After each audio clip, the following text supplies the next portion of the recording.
que va a predicar, amén, para todos los padres, que Dios les bendiga.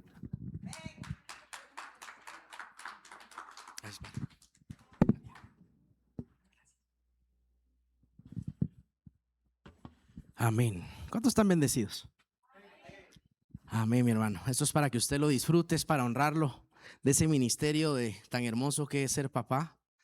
Y espero en un futuro estarlo acompañando en ese llamado. Pero para mientras queremos honrar a esos papás que han estado presentes, que han estado ahí, que no es fácil. Realmente no hay un manual. En realidad sí lo hay, te vas a dar cuenta hoy. No te dice explícitamente cómo ser papá, pero sí cómo ser mejor y muy parecido al papá de papás, que es él. Y al final es lo que vamos a estudiar esta mañana. Así que te voy a invitar que mientras te sirven, mientras tú estás desayunando, hoy no perdamos la atención y el propósito de la reunión, que es darle la gloria a él y aprender de él. Así que te voy a invitar a que cerramos nuestros ojos y que le digamos: Padre, te damos gracias por este momento. Te damos gracias, Señor, porque sabemos que estás en este lugar. Te damos gracias, Padre, porque sabemos, Señor, que tú has traído a cada persona, Señor, con un propósito esta mañana, Señor, y hoy venimos a invitarte, Señor, a este momento. Espíritu Santo, ven a este lugar, Señor. Espíritu Santo, ayúdanos a entender la palabra. Espíritu Santo, danos discernimiento. Espíritu Santo, danos entendimiento. En el nombre de Jesús, Señor. Y que todo lo que suceda en este lugar sea para darte la gloria únicamente a ti, Señor, porque tú eres el único merecedor de toda honra, de toda gloria, de todo reconocimiento. Así que, Padre, haz como quieras hacer esta mañana. Toca cada corazón en este lugar, Señor, y que hoy puedan verse cara a cara con el Padre, contigo, Señor. En el nombre de Jesús, amén y amén. Provecho, mi hermano. Amén. Así que vamos hoy a empezar. Bueno, estamos, como sabe, estuvimos cerrando una serie hermosa que nos estuvo acompañando por casi 8 semanas. Y hoy tengo el privilegio de poder predicarle enfocado a lo que hemos estado hablando. Y hay un tema que yo creo que es algo que es un recurrente, o algo que todos los días en la vida de un cristiano, y más en la vida de un creyente, más en la vida de un hijo, el que se siente hijo de Dios, está todo el tiempo.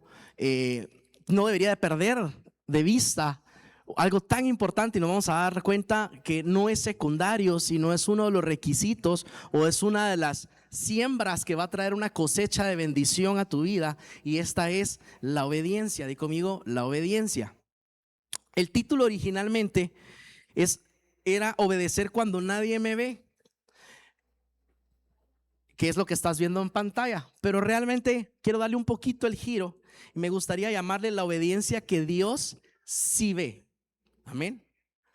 Y quiero para eso que me acompañes con tu Biblia o con tu aplicación a los tecnológicos a Mateo capítulo 6, verso del 1 al 6.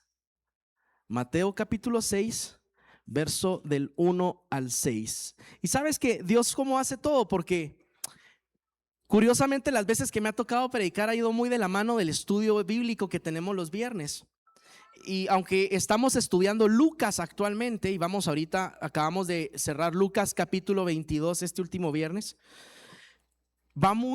como tú sabes, los evangelios al final funcionan como textos paralelos, ¿sí? Que paralelamente van describiendo a veces el mismo acto o la misma escena, pero cada uno con un punto de vista distinto. Y vamos a leer Mateo 6 del 1 al 6, y quiero que lo guardes ahí, no lo vayas a perder porque vamos a estar regresando. Y dice: cuídense de no hacer sus obras de justicia delante de la gente para llamar la atención. Si actúan así, su Padre que está en el cielo no les dará ninguna recompensa. Por eso, cuando des a los necesitados, no lo anuncies al son de trompeta, como lo hacen los hipócritas en las sinagogas y en las calles, para que la gente les rinda homenaje. Les aseguro que ellos ya han recibido toda su recompensa. Más bien, cuando des a los necesitados, que no se entere tu mano izquierda de lo que hace la derecha, para que tu limosna sea en secreto. Así tu Padre que ve lo que se hace en secreto, ¿qué? Te recompensará. Dice, cuando oren no sean como los hipócritas, porque es el verso 5. Cuando oren no sean como los hipócritas, porque a ellos les encanta orar de pie en las sinagogas y en las esquinas de las plazas para que la gente los vea. Les aseguro que ya han obtenido su recompensa. Pero tú, cuando te pongas a orar, entra en tu cuarto, cierra la puerta y ora a tu Padre que está en lo secreto. Así tu Padre que ve lo que haces en secreto te recompensará. Y al orar no hablen solo por hablar, como hacen los gentiles, porque ellos se imaginan que serán escuchados por sus muchas palabras. No sean como ellos, porque su Padre sabe lo que ustedes necesitan antes de que se lo pidan. Y luego posteriormente viene y Jesús nos deja el regalo del Padre Nuestro. Todos conocen la famosa oración del Padre Nuestro. Más bien deberían de orar algo así. Y no es que Él nos mande a repetir literalmente y que sea la única oración que debas de hacer, porque no lo dice de esa manera, sino te está dando un ejemplo de cómo el corazón de un hijo debería de orar al Padre. Y lo primero que Jesús dice es, no son las muchas palabras, no es lo mucho que dices lo que realmente toca el corazón del Padre. Más bien, dice él, ya conoce la necesidad de tu corazón mucho antes de que tú abras tu boca.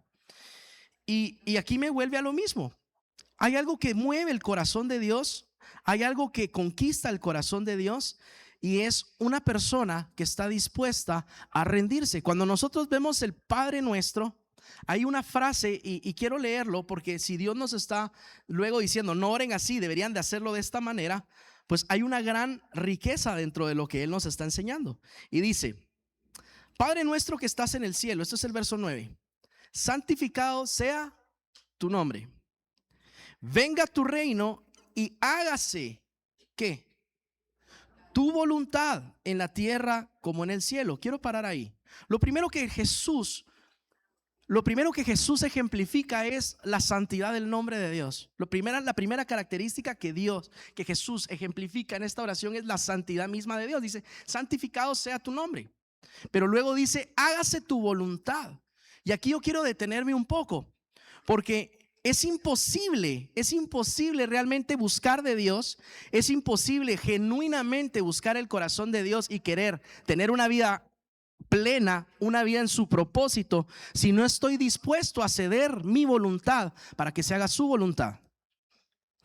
Lo hablábamos este viernes, y cuando usted estudia el Evangelio, ¿sabes por qué estamos leyendo Lucas? ¿Por qué empezamos en el estudio bíblico con Lucas? Yo no sé si tú sabías, pero Lucas es el único libro en la Biblia que fue escrito por alguien no judío. Era un gentil, o sea, fue escrito para gentiles. Para eso fue el propósito. Y luego, algo que me llama la atención es que la obra más hermosa de la humanidad, que fue la venida de nuestro Salvador Jesús, la obra más hermosa de toda la humanidad, inicia con una mujer haciendo una oración cuando se entera que está embarazada y está gestando a Cristo, y le dice: Señor, hágase ¿qué? Que se haga tu voluntad. Esta es la oración de María cuando se entera que está embarazada y le dice: Señor, que se haga tu voluntad. Hágase tu voluntad. Y hoy que estábamos cerrando el capítulo 22 de Lucas, cuando llega a su punto máximo del clímax, que es cuando Jesús está en el monte de Getsemaní y está orando, la oración de Jesús vuelve a ser exactamente la misma que fue de su madre cuando empezó este trayecto. ¿Qué es lo que Jesús le ora a Dios en ese monte? Y le dice: Padre, si puedo pasar esta copa amarga, déjame pasarla, pero si no, que se haga ¿qué? Tu voluntad. Señor, que vuelve a repetir lo mismo Jesús, tu voluntad. Yo no sé si usted sabe, si usted sabe qué significa Getsemaní. Vamos a estudiar un poquito de la Biblia hoy. ¿Qué significa Getsemaní? Getsemaní significa prensa de olivos, o prensa de aceitunas, o prensa de olivos. Eso es lo que realmente significa, prensa de olivos. Era un monte que estaba rodeado de muchos olivos, y por algún momento tenía ese significado, ¿sí?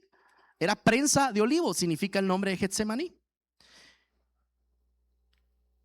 Realmente lo que Jesús estaba pasando en ese momento, cuando él estaba orando sabiendo que lo iba a entregar Judas, porque era minutos antes de que fuera su entrega, y dice la palabra que él estaba llorando gotas que eran como sangre de la agonía que él estaba pasando en ese momento. Y es cuando le dice: Señor, que se haga tu voluntad.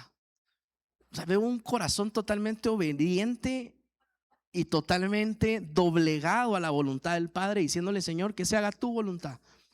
¿Y sabes qué es lo más interesante? Que este monte se llama prensa prensa de olivos. ¿Y qué es lo que tú obtienes cuando prensas los olivos? El aceite de oliva, que a muchos nos gusta, ¿sí? Un aceite el aceite virgen, súper nutritivo. Pero también este aceite ejemplifica algo en la palabra. Cada vez que se refieren a unción, hablan de ¿qué? Del aceite. Y precisamente es aceite de olivos. Vemos a Jesús siendo presionado como una oliva, siendo presionado en este momento, ¿sí? Está siendo presionado porque está a punto de ser entregado. Y con este acto de obediencia, te aseguro que Él está derramando el mejor aceite que podría derramar para el Padre. Está derramando el mejor aceite que hubiera podido darle al Padre. Más que una oración elaborada, más que hacer el show, más que llorar y así hacer lo que... Simplemente un acto de obediencia en silencio pesó más que cualquier otra cosa en el corazón del Padre. Muchos, y se lo digo esto, mi hermano, y espero que en el Espíritu Santo usted lo tome con el amor que quiero decírselo. Pero muchos venimos a la iglesia y tal vez oramos y lloramos y hacemos de todo, pero estamos perdiendo el ingrediente más importante que Él nos está pidiendo, y es simplemente ser obedientes. Estamos llevando unos tiempos donde es peligroso porque hay muchas doctrinas, más con las redes sociales y con toda la información que tenemos sin poderla filtrar, se vuelve también un canal de desinformación.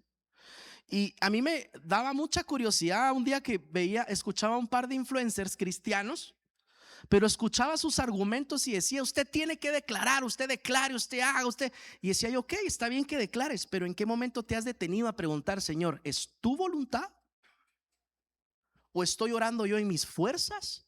¿Estoy pidiendo yo en mi capricho? Porque aquí no se trata de declarar y gritar. Yo nunca vi a Jesús levantando la voz para echar fuera un demonio. Nunca vi a Jesús gritando para poder echar fuera un demonio. Tenía la autoridad porque la misma obediencia que él tenía al Padre le daba la autoridad para poder hacerlo. ¿Y por qué? Porque dirán: ¿pero qué tiene que ver esto con el Día del Padre? Porque al final, padre de familia, quiero decirte que tienes una bendición, que son tus hijos. Pero tus hijos no van a moverse hacia la dirección que tú has orado como padre por qué tanto tú levantes la voz, qué tanto tú grites, sino van a ver qué tan obediente tú eres al corazón del Padre. No puedes pedir lo que no haces. No puedes pedir un hijo que se rinda a Dios y busque de Dios si tú eres el último en hacerlo. Amén. No puedes pedirle que se sujete a tu autoridad si tú no estás dispuesto a sujetarte a su autoridad. Amén. Cuando Jesús está en el monte Getsemaní, está agobiado, más que cualquier acto bonito, lo que movió realmente el corazón del Padre, y es lo que conquistó al final y que logró que bastara una sola muerte para que tú y yo tuviéramos vida eterna, fue la obediencia misma de Cristo. Yo quiero que me acompañes ahí donde estás con tu Biblia, a Filipenses capítulo 2 verso 8. Perdón, me adelanté. Vamos a ir antes a Colosenses capítulo 3 verso 23.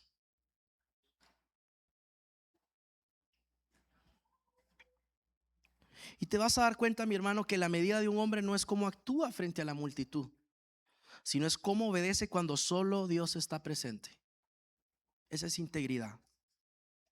Muchos hijos recuerdan más lo que su papá hacía cuando nadie lo miraba, cuando estaba solo en casa, a que todo lo que le dijo en la mesa una y otra vez. Amén. Vamos a leer Colosenses capítulo 3. ¿Lo tienes? Colosenses capítulo 3 y el verso 23. Y dice así: hagan lo que hagan, trabajen de buena gana. ¿Como para quién? Como para el Señor y no como para nadie en este mundo, conscientes de que el Señor lo recompensará con la herencia. Ustedes sirven a Cristo el Señor, el que hace el mal pagará su propia maldad, porque en esto no hay favoritismos. Di conmigo, en esto no hay favoritismos. Qué duro esta última parte, porque Dios te está cerrando, te está diciendo, hey, si obras mal, mal te van a pagar. Si siembras mal, mal vas a cosechar. En esto no puedo hacer nada, es una ley natural. Amén. Muchas veces le achacamos a Dios las consecuencias de nuestras malas decisiones, pero fuiste tú en tu misma necedad y en creer que tú tenías el timón de tu vida y tú podías decidir por ti mismo, que te metiste al final en las malas decisiones y tal vez estás pasando las malas consecuencias. No quiero desanimarte, pero te voy a decir, Dios no va a hacer que esas consecuencias pasen. Lo que sí va a hacer es acompañarte en esas consecuencias, enseñarte a tomar decisiones distintas para que el día de mañana puedas empezar a tener la vida distinta que estás buscando. Lo vuelvo a repetir, usted lo ha escuchado varias veces en este púlpito, pero me gusta repetirlo y porque creo que es una gran verdad. La vida que tú estás llevando el día de hoy, ¿cuántos están contentos con la vida que tienen el día de hoy? Amén. Qué bueno, una gran mayoría, eso es bueno. Y si tú no pudiste decir amén, quiero decirte con todo el amor de que la vida que estás teniendo hoy son las decisiones que tomaste ayer. Pero la vida que vas a tener mañana son las decisiones que puedas empezar a tomar hoy. Así que estás a tiempo. Media vez conozcas de Cristo y sigas respirando, aún hay una segunda oportunidad. Amén. La obediencia bíblica nunca fue solo cumplir lo externo. Quiero que entendamos esto. Porque si nosotros nos remontamos a los tiempos de Cristo, ustedes pueden ver que los fariseos hacían todo con una aparente perfección. Los fariseos hacían todo, tenían una ley para todo, tenían una regla para todo, tenían un momento, una hora, y eran tan estructurados, y eso aparentemente se miraba bien. Aparentemente la gente decía, es que los fariseos, se miraba aparentemente bien. Dominaban todo el escenario público. Pero ¿sabes qué es lo que me llama la atención? Que Jesús los desarma con una sola cosa, y es cuando Jesús empieza a apuntar al corazón. Cuando empieza a apuntar al corazón de estos hombres, ellos empiezan a ser confrontados, empiezan a ser desnudados. Y la pregunta aquí no es, esta prédica no es por me descubrieron o qué es lo que pasó, no, sino realmente es, quiero que hoy salgas de este lugar replanteándote el por qué es que debes de ser obediente. Y entiende algo, no eres obediente para ganarte el amor de Dios, eso no funciona así. No eres obediente para que te vaya bien en la vida, aunque te va a ir bien, va a ser una consecuencia así, pero no es la intención de, a eso quiero entender, que entiendas. No es la intención de la obediencia no va detrás de la bendición. La intención de la obediencia no va detrás de porque para que Dios me ame. La misma palabra de Dios dice que Él ya nos amó desde la fundación del mundo por quién es Él. Hagas o dejes de hacer, Él te ama entrañablemente. Hagas o dejes de hacer, Él se entregó en esa cruz y lo volvería a hacer por amor a ti. Pero cuando uno realmente recibe en la revelación el amor de Dios, uno ya no obedece para ser amado, sino uno obedece porque sabe que ya es amado. Y es un acto de agradecimiento el decirle: Señor, voy a cambiar esto en mi vida, no porque tú me empieces a amar cuando yo lo cambie, lo quiero cambiar porque te amo. Lo quiero cambiar porque te mereces ser correspondido, Señor, y me nace del corazón desde lo que soy, no desde lo que quiero llegar a ser. ¿Me está entendiendo? ¿Por qué es tan poderoso trabajar desde la identidad? Y lo he dicho una y otra vez, y lo prediqué un domingo. Lo primero que el diablo ataca en Génesis cuando sucede el pecado original es la identidad de los hombres. Escuche el diálogo que tiene el diablo con la mujer. ¿Qué es lo que le dice? ¿Te dijeron que no puedes comer de ese fruto? ¿Y por qué te dijeron eso? ¿No sabías que si lo comes vas a ser como Dios? Lo primero que ataca es el pensamiento de la concepción de lo que ella creía que era. Es lo primero que ataca el diablo. El diablo no le dice, si desobedeces vas a estar bien o deberías desobedecer. Nunca habla de desobediencia, nunca habla de pecado. Le dice, si la comes vas a empezar a ser como Dios. O sea, tu identidad se va a empezar a parecer, vas a ser igual que Él. Vas a empezar a tener conocimientos que no tenías. Empieza a distorsionar la identidad del hombre. Cuando peca el hombre, lo primero que siente es vergüenza de verse desnudo y se quiere tapar. Y es que quiero que entienda algo. El diablo constantemente va a estar distorsionando la identidad que tú tienes en Cristo. Porque un creyente que sabe quién es en él no está preocupado en agradar al mundo. No está preocupado en agradar a las personas. Está preocupado únicamente en agradarlo a él. Porque sé que si lo agrado a él, Dios va a colocar a las personas correctas en mi entorno. Y no me interesa quedar bien con el mundo. Es un poco difícil, pero quiero decirte que va a llegar un punto en tu vida donde vas a tener que tomar una decisión, porque no vas a poder quedar bien con el mundo y con Dios al mismo tiempo. Vas a tener que decir: Señor, es tiempo de decidir. La misma palabra de Dios dice: no puedes servir a dos señores. Amén. Y no hablo desde el aspecto religioso. No quiero que me digas: ay, no voy a hacer un aleluya religioso cuadrado. No se trata de eso, porque aquí, y lo hemos dicho, y una vez se lo prometo que lo vamos a pintar en la entrada.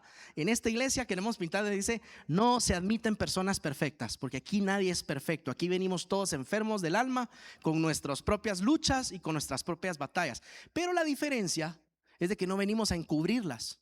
No venimos, sino venimos delante de Él y a decirle: Señor, este soy el que soy, con mis defectos, con mis errores, pero vengo delante de ti, Señor, a pedirte que me transformes. Ayúdame, no lo puedo hacer solo.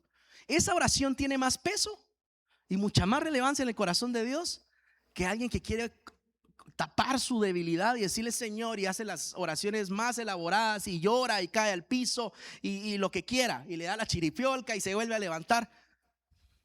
Amén.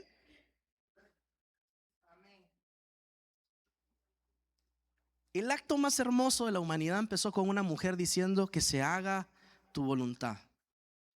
Y llega al punto máximo cuando Jesús va a ser entregado, repitiendo Jesús exactamente lo mismo, diciéndose: Señor, que se haga tu voluntad. ¿Cuántos de aquí?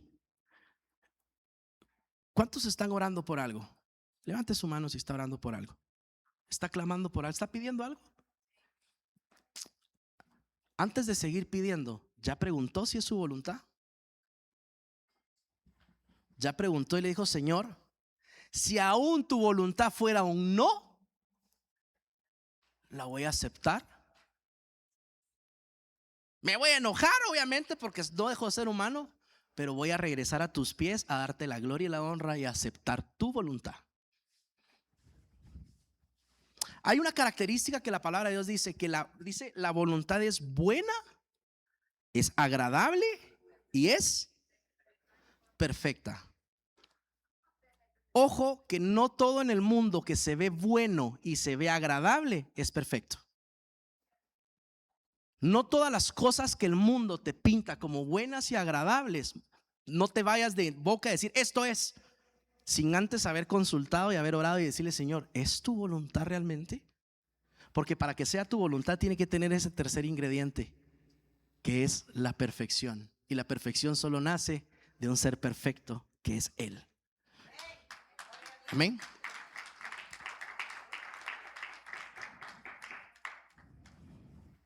Vamos a Salmos capítulo 139, verso 1 al 12.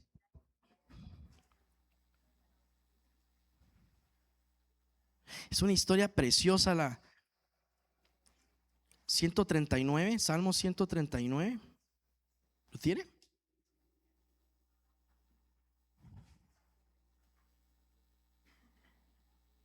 Y dice sí. Esto lo escribió David, y creo que David es el perfecto ejemplo de alguien que no fue del todo obediente, pero que encontró la forma y qué esperaba Dios de él. Y a pesar de que David desobedecía, David siempre regresaba a su presencia arrepentido y le decía: Señor, y decía: Señor, examina mi corazón, examina la interioridad de mi corazón, y si existiere alguna intención que no te agrade, Señor, hazme un corazón conforme al tuyo. Amén. Dice el Salmo 139, dice: Señor, tú me examinas y me conoces. Sabes cuando me siento y cuando me levanto, aún a la distancia me lees el pensamiento. Mis trajines y descansos los conoces, todos mis caminos te son familiares. No me llega aún la palabra a la lengua cuando tú, Señor, ya sabes todo. Tu protección me envuelve por completo, me cubres con tu palma de tu mano. Conocimiento tan maravilloso rebasa mi comprensión, tan sublime es que no puedo entenderlo. ¿A dónde podría alejarme de tu espíritu? ¿A dónde podría huir de tu presencia? Si subiera al cielo, ahí estás tú. Y si tendiera mi lecho en el fondo de los dominios de la muerte, ahí estás también.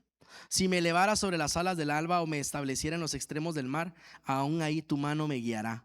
Me sostendría tu mano derecha. Y si dijera que me oculten las tinieblas, que la luz se haga noche en torno mío, ni las tinieblas serían oscuras para ti, y aún la noche sería clara como el día. Lo mismo son para ti las tinieblas que la luz. Tú creaste mis entrañas, me formaste en el vientre de mi madre. Te alabo porque soy una creación admirable. Di conmigo, soy una creación admirable. Tus obras son maravillosas y esto lo sé muy bien. Vamos a dejar ahí la lectura. Es un salmo precioso que David lee, que David escribe.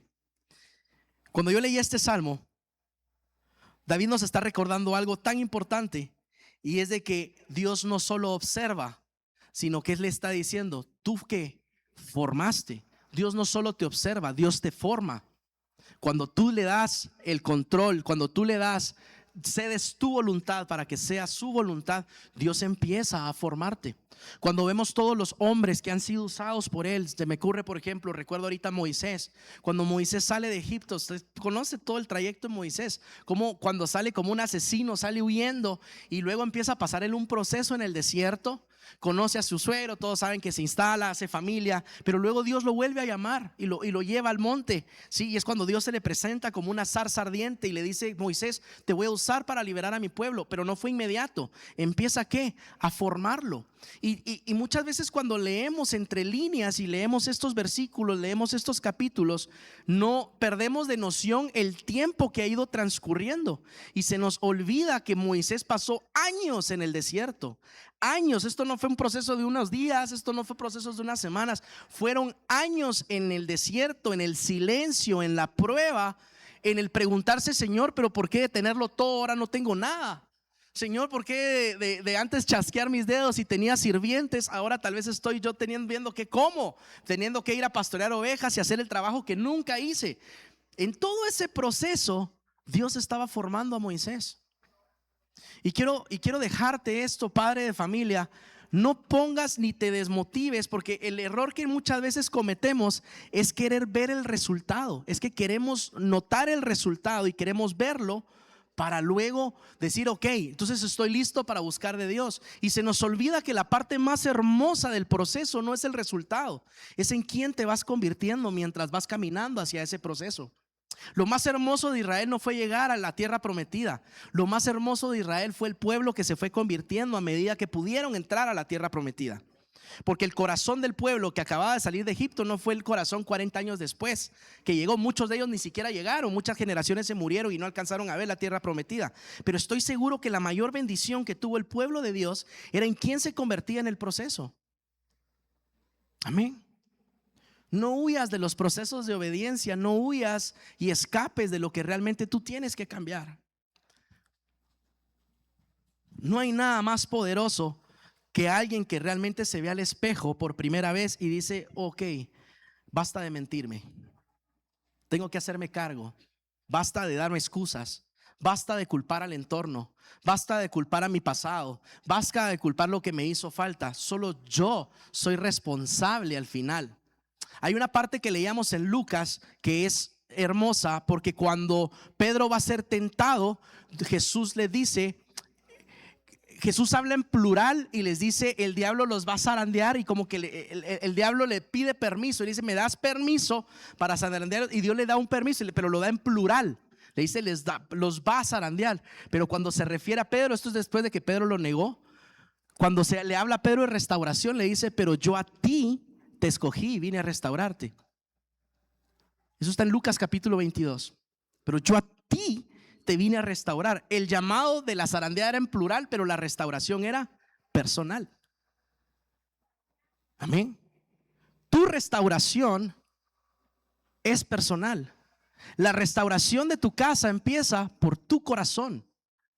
Tus hijos no van a cambiar si tú no cambias tu corazón. No culpes a tu esposa, no culpes a tus hijos, no culpes al jefe, no culpes al trabajo. Nada va a suceder si tú antes no confrontas tu corazón. Ahí empieza el cambio. Cuando yo empiezo a transformar mi corazón y empiezo a transformar mi identidad, sin ni siquiera tener que hacer un esfuerzo, vas a ver cómo tus hijos, tu esposa, tu casa empieza a ser cambiada y empieza a seguirte.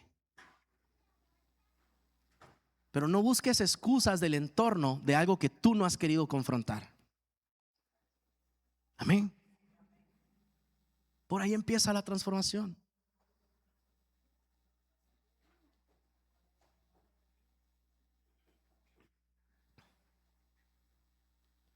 ¿Sabes que en Mateo 6, lo que acabamos de leer del 6 al 1, vamos a poner, puedes poner otra vez, Andrea, perdón, Mateo 6 del 1 al 6. Dice: guardaos de hacer vuestra justicia delante de los hombres para ser visto de ellos. De otra manera no tendría recompensa en vuestros Padres que están en los cielos. Vamos más adelante. Una más. Vamos hasta el 6, si no estoy mal. Ahí está. Mas tú, cuando ores, entra a tu aposento y cierra la puerta. Ahora tu Padre que está en ¿qué? Secreto, y tu Padre que ve en lo secreto te recompensará en público. ¿Sabes que la palabra que usaron para escribir esto, cuando se escribió Mateos, viene de la palabra criptos? La palabra criptos no solo significa escondido. La palabra criptos también significa lo que está fuera de la vista humana, pero abierto delante de Dios. Ese es el significado de esta palabra. Lo que está fuera de la vista humana, pero que está abierto dentro del corazón de Dios. Esto me lleva a algo, y es de que Dios conoce tu corazón, hermano. Dios sabe las batallas que estás teniendo. Dios sabe las luchas que estás teniendo. Pero Él no puede obrar si tú no estás dispuesto a ceder tu voluntad. Él no va a transformar si tú no estás dispuesto a menguar para que Él crezca. Él no va a hacer nada si tú no le cedes el control de tu vida y de tu corazón.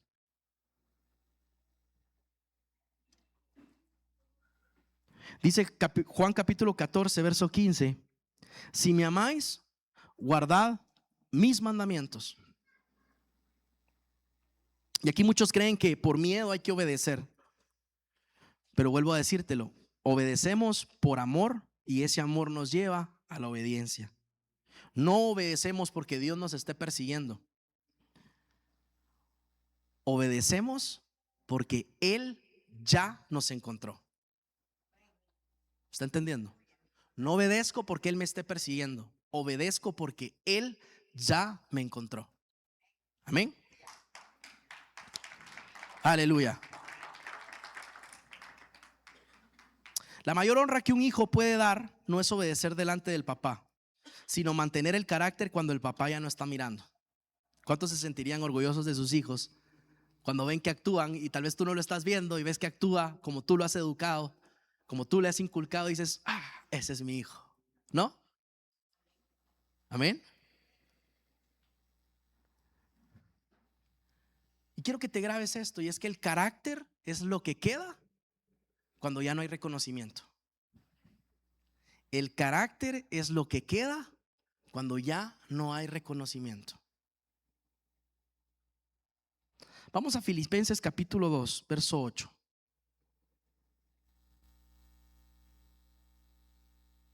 Filipenses capítulo 2 y verso 8.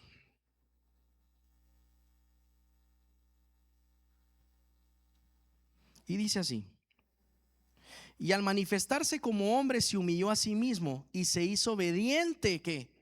¿Hasta qué? Y se hizo obediente hasta la muerte, y muerte de cruz. Mi hermano, ¿cuántos de nosotros necesitamos dejar de buscar respuestas y empezar a confrontar la verdad, que es la obediencia?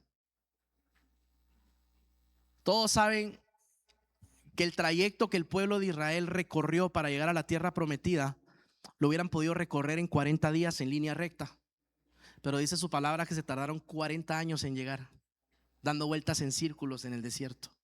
40 años, o sea, desperdiciados. 39.11 meses desperdiciados. 39 años y 11 meses desperdiciados en un proceso por no querer ser obedientes. ¿Tú no te has dado cuenta que muchos de los procesos de tu vida tú mismo los estás alargando por falta de obediencia? Tú mismo los estás postergando por falta de obediencia. Pero tú dirás: pero entonces, ¿cómo empiezo? Quiero empezar. ¿Cuántos quieren empezar hoy a ser obedientes? Quiero empezar, Señor. Te quiero dar 3 principios bíblicos. Y 3 principios para que pongas en práctica esta semana. Y con esto voy cerrando y los voy a hacer rápido. Principio número 1 para empezar a tener un corazón obediente delante de Dios. Decide quién es tu audiencia. Decide hoy de una vez por todas quién es tu audiencia. Y te diga, pero ¿cómo así? Hoy decide agradar primero a Dios y dejar de ser validado por las personas. Decide empezar a agradar a Dios y dejar de ser validado por las personas. Dice Proverbios 4:23. Vamos a leerlo rapidito. Proverbios capítulo 4, verso 23. Y dice así: por sobre todas las cosas cuida tu corazón, porque de él mana la vida. ¿Por qué te estoy leyendo esto? Porque cuando tú decides quién es tu audiencia, a veces la obediencia, cuando está enfocada en la aprobación de las personas, se va a romper y va a ser volátil. Porque cuando esas personas rompan tu corazón, cuando esas personas lastimen tu corazón, cuando no te sientas que están, se me fue la palabra, cuando no corresponden lo que estás haciendo como padre de familia, y dices que no agradecen, no corresponden, entonces pones una excusa para empezar a ser desobediente de nuevo. Pero cuando tu audiencia no es tu esposa, tu audiencia no son tus hijos, tu audiencia no es tu jefe, tu audiencia no son tus amigos, tu audiencia es Cristo, entonces todo lo que haces lo haces para Él. Y no importa si el resto no agradece, no importa si el resto es volátil, tú como sacerdote de casa te mantienes con la mirada puesta en Cristo. Eso te da una identidad inquebrantable. Amén. Porque la obediencia se rompe muchas veces porque cambiamos de audiencia. Si la audiencia son las personas, obedezco cuando me observan o cuando me agradecen. Pero si mi audiencia es Dios, obedezco aunque nadie lo note. ¿Cuál es la aplicación diaria que quiero que tengas esta semana en esto? Antes de actuar, pregúntate esto: si nadie supiera esto, ¿igual lo haría? ¿Me? ¿Cómo qué ejemplos dirás tú? Pero ¿cómo qué está hablando? Te voy a dar ejemplos prácticos donde puedes empezar a ser obediente sin ponerte místico y espiritual. Termina bien tu trabajo aunque el jefe no esté, porque no lo haces por tu jefe, lo haces para él. Sé honesto con los vueltos, con los cambios, con el manejo de efectivo, por muy poco que te han dado. Sé honesto y buen administrador, porque no administras para el que estás administrando, sino administras para él. Mantén la pureza en tus pensamientos. Uno dice, sí, es que es bien difícil, sí, pero hay una parte donde uno puede darle un switch off a la mente y cambiar lo que está viendo. Sí, me voy a parar, voy a ir a hacer algo más para despejar la mente y no seguir rumiando en esos mismos pensamientos que me hacen caer una y otra vez. Cumple una promesa aunque nadie la recuerde. Mi hermano, es bien triste, pero los chapines tenemos fama de casaqueros muchas veces, porque a veces prometemos y no cumplimos. ¿Cuántas promesas ha hecho usted al resto de las personas y no ha cumplido? Y aquí voy a enlazar algo para los hombres. No hay nada más poderoso y que hace un hombre imparable que aquel hombre que conecta lo que dice con lo que hace. Si usted dice que se va a levantar a las 5 de la mañana a hacer ejercicio, se levanta a las 5 de la mañana a hacer ejercicio. Si usted dice que no va a comer el tal grasa, no come tal. O sea, conecta lo que dice con lo que hace. Con esa simple cosa de conectar mis palabras con lo que hago, ya le llevas una ventaja absurda al resto de hombres que están perdidos en el mundo sin una dirección. Conecta lo que dices con lo que haces. Amén. Y es que la integridad comienza cuando dejamos de actuar para el público y empezamos a actuar para él. Vamos a Lucas capítulo 16, verso 10. Voy avanzando rápido. Consejo número 2 que puedes poner en práctica para tener un corazón conforme al de él y empezar a forjarlo esta semana. No sé si se te están quedando. ¿Cuál fue el 1? Decide quién es tu audiencia. ¿Dónde están los hombres? Número 2, construye hábitos secretos antes que momentos públicos. Construye hábitos secretos antes que momentos públicos. Dice Lucas 16:10, el que es fiel en lo poco, también en lo más es fiel. Y el que en lo muy poco es injusto, también en lo más es injusto. El problema muchas veces del no tener no es que no tengas. El problema es que todo lo que te llega lo desperdicias. Yo le voy a decir una verdad muy cruda, mi hermano. Hay personas que tal vez están pasando una gran necesidad económica, y yo le puedo asegurar que si esas personas recibieran 1,000,000 de quetzales el día de hoy, en unos meses los va a volver a ver pobres. Y aunque se digan, no, los va a volver a pobres, porque lo que los empobrece es su falta de hábitos, de dominio propio. Y esos malos hábitos, al final, no importa la cantidad que te venga, no importa el dinero que pongan en tus manos, si tus hábitos y tu vida destructiva no cambia, lo vas a desparramar igual. Y usted pregúntele a veces a los millonarios. Un millonario la vez pasada decía, a mí me pueden quitar todo hoy, que si vuelvo a empezar de cero, sé que voy a volver a estar donde estoy. Obviamente lo hizo un hombre sin el conocimiento de Dios. Le faltaba esa parte de decir, si fuera su voluntad, si Dios está conmigo. Pero lo que voy es esto, mi hermano. Si usted no aprende como hombres de casa a construir hábitos en lo secreto, antes del reconocimiento público, vas a tener una identidad tambaleando. Hay hábitos que creo que no deberían de ser negociables para un cristiano. Uno de esos hábitos es, por ejemplo, empezar tu día orando. Empieza tu día con devocional.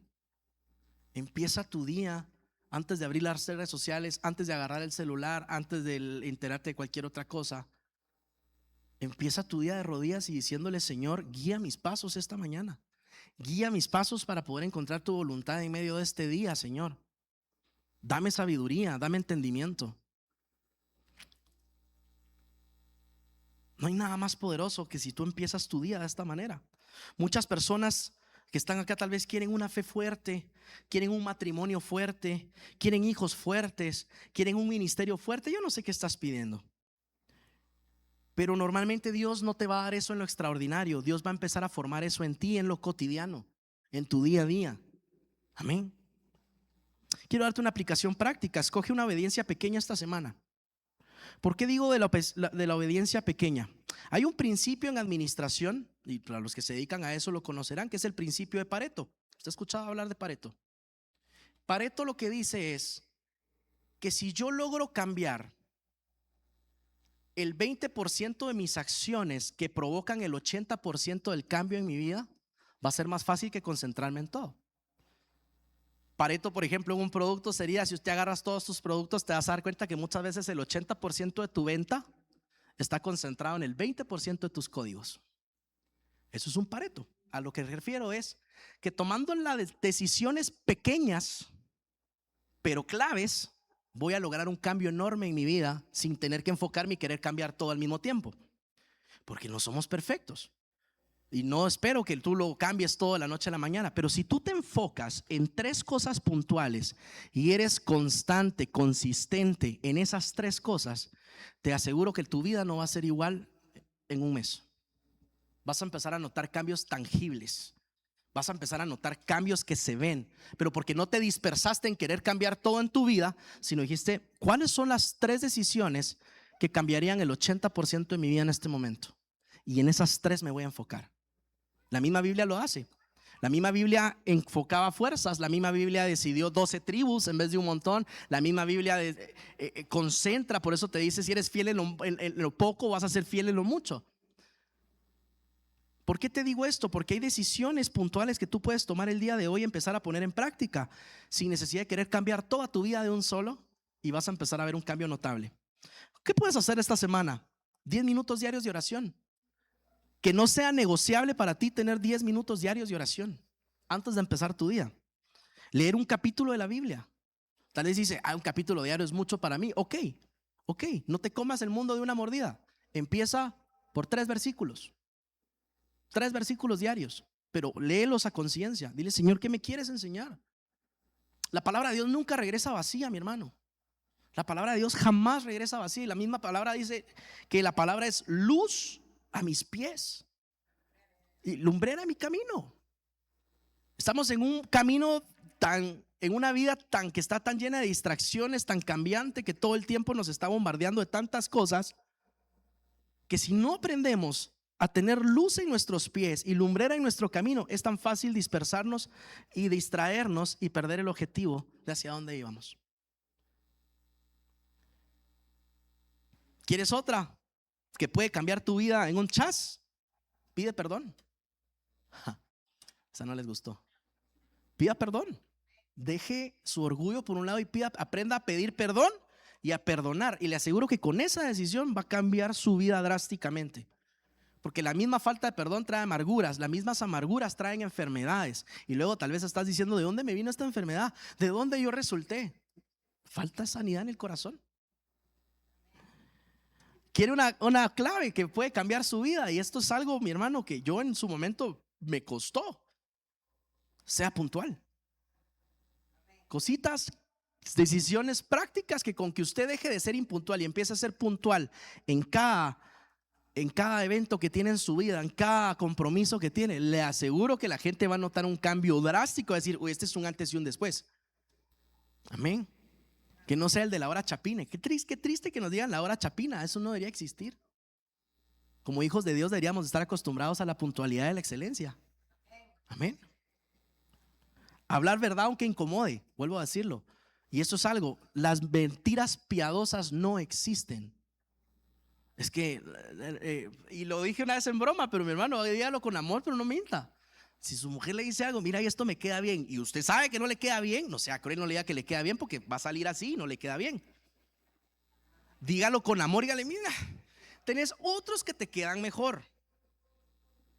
Podrías tal vez buscar otro, mira, y usted, pero no le, a lo que voy es, no estemos acostumbrados a mentiras piadosas, porque la palabra de Dios es clara, dice que el padre de la mentira es, y Dios le da una característica y dice, Dios es verdad. Dios es verdad, y la verdad no es gris, la verdad es blanca o negra, no tiene matices medios, no es medio honesto. Por muy cruda que sea la verdad, tenemos que aprender a vivir y a decirla. Porque eso es la diferencia en cómo funcionan los hijos de Dios a cómo opera el mundo allá afuera. Es preferible que si usted está haciendo una negociación sea claro, sea honesto y le diga, mire, la verdad es que no creo cumplir el tiempo que usted me está pidiendo. Pero si usted me da tantos días, yo le voy a cumplir. Pero no, no, sí, yo voy a ver, yo lo hago. Cuando después usted no cumple nada de lo que dijo. Amén. Te estoy dando aspectos sencillos que puedes empezar a poner en práctica esta semana. De todos los que te dije, si puedes tomar 2 que no sean negociables, que sea hora 10 minutos diarios mínimo al empezar tu día, y 2, empieza a leer la Biblia de forma diaria. Te aseguro que te dará una sabiduría para tomar decisiones que el mundo no va a entender de dónde tú estás tomando esas decisiones. Las grandes caídas empiezan con pequeñas desobediencias, pero también las grandes victorias empiezan con pequeñas obediencias. Así es como uno empieza a levantarse y a ser victorioso. Y por último, termino con esto, la número 3. Recuerda que obedecer no es demostrar amor, sino responder al amor. Esa es la diferencia. Demostrar obedecer no es demostrarle amor a Dios, sino responder al amor que Él ya me dio. Dice Primera de Juan capítulo 4 verso 19. Primera de Juan capítulo 4.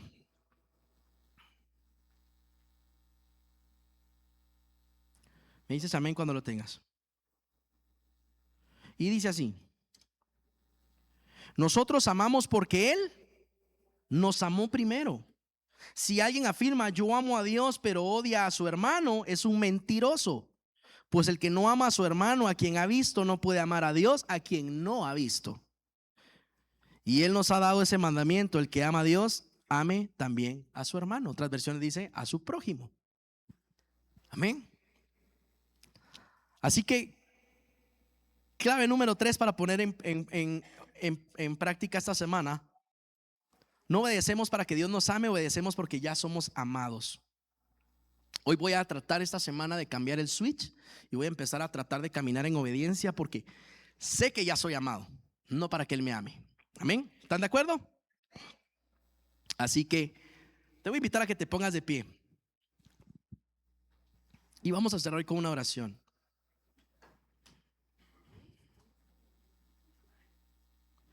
Y quiero lanzarte un reto. Y esto va a ser muy personal. No vas a hacer ruido, no vas a publicarlo en redes. Y más, no le vas a contar a nadie. Esto es entre tú y Dios. Y quiero lanzarte el siguiente reto.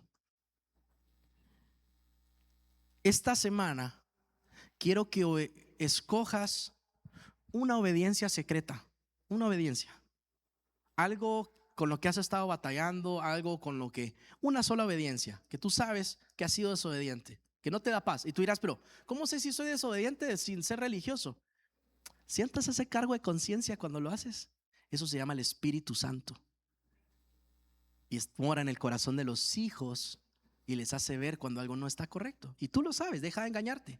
No hay nada más triste que un hombre queriéndose engañar a él mismo. Deja de engañarte.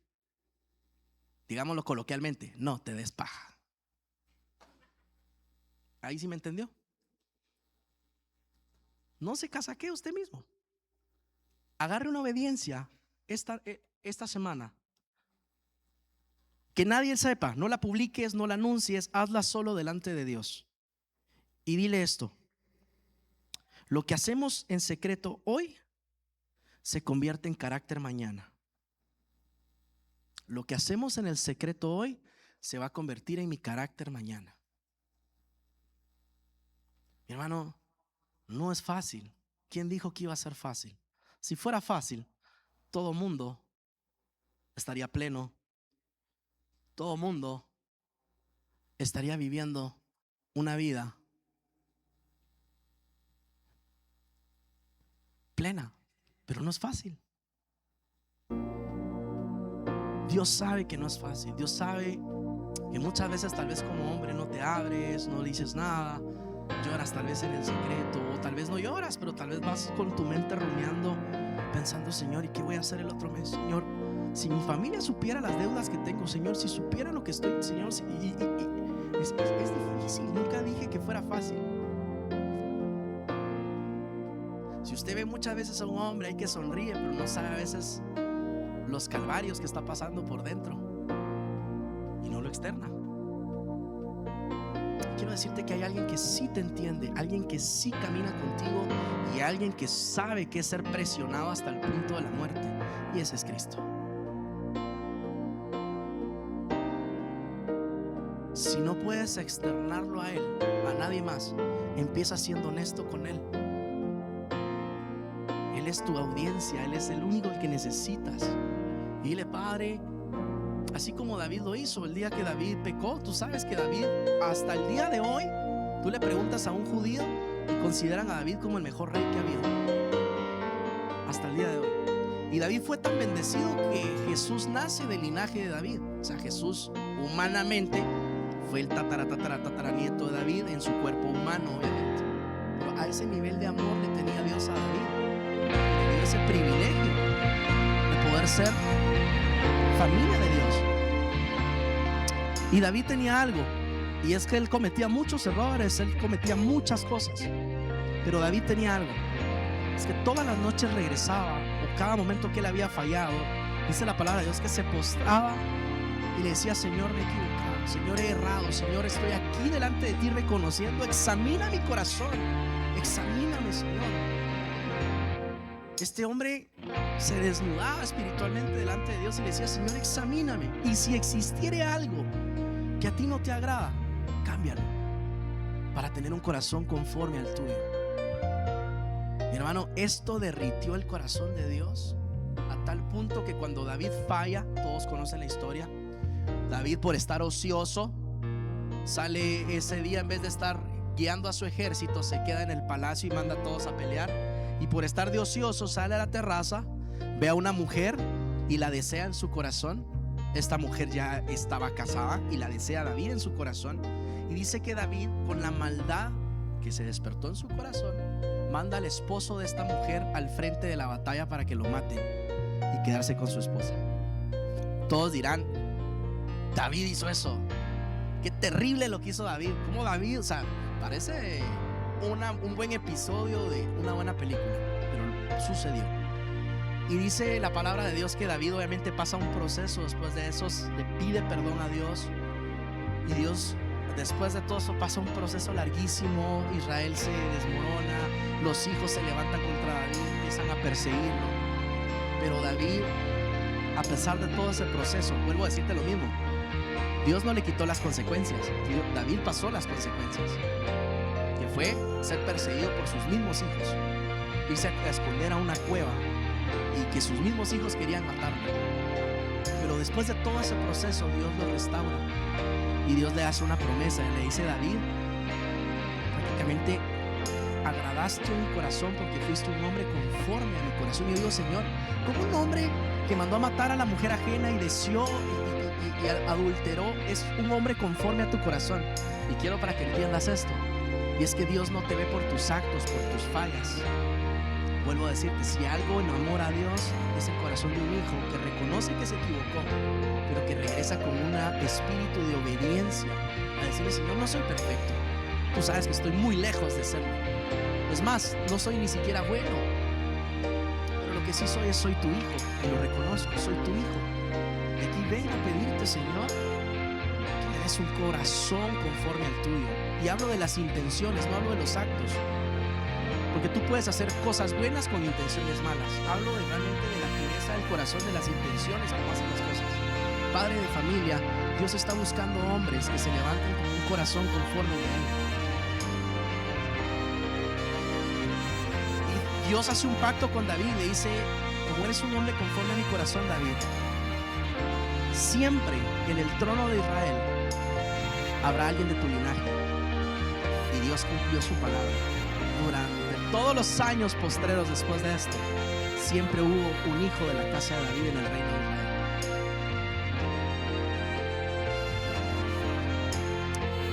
Yo no sé qué aspectos estás viviendo en tu vida hoy, esta mañana, hombre de familia, incluso mamás, joven, señorita, aunque no estés casado, no tengas hijos, pero igual, si no lo estás, es una perfecta oportunidad para empezar a construir una identidad en Él. A veces los jóvenes se afanan por encontrar pareja y dicen: Señor, yo he entendido algo en la paz del Señor, y es de que vas a atraer cuando seas, no antes. Preocúpate por ser tú la versión que Dios quiere que seas, en su voluntad, con un corazón conforme al de Él. Y después, cuando tú ya estés siendo lo que Dios te pidió que fueras, va a venir como añadidura. Padre de familia, no te afanes por ser perfecto en tu casa. No te afanes por siempre ser el duro, siempre pintar la perfección, nunca quebrantarse.